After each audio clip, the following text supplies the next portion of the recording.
રણવાવની સરકારી વિનયન arts college ખાતે નશામુક્ત યુવા અને ભારત માતા પૂજન કાર્યક્રમનું આયોજન કરવામાં આવ્યું હતું, જેમાં બજરંગ દળ અને વિશ્વ હિન્દુ પરિષદ દ્વારા આયોજિત આ કાર્યક્રમમાં મોટી સંખ્યામાં યુવાનો જોડાયા હતા અને નશાથી દૂર રહેવાનો સંકલ્પ લીધો હતો।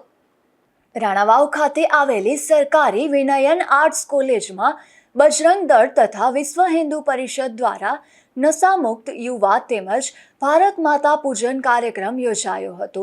યુવાનો નશાથી દૂર રહે, સ્વસ્થ જીવનશૈલી અપનાવે અને સશક્ત સમાજના નિર્માણમાં યોગદાન આપે તે હેતુથી આ કાર્યક્રમનું આયોજન કરવામાં આવ્યું હતું। આ કાર્યક્રમ દરમિયાન મોટી સંખ્યામાં યુવાનો ઉપસ્થિત રહ્યા હતા।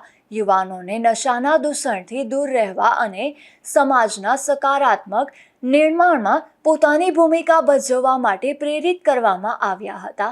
આ પ્રસંગે ઉપસ્થિત યુવાનોએ નશાથી દૂર રહેવાનો સંકલ્પ લીધો હતો અને સ્વસ્થ તથા સશક્ત સમાજના નિર્માણ માટે યોગદાન આપવાની પ્રતિજ્ઞા લીધી હતી।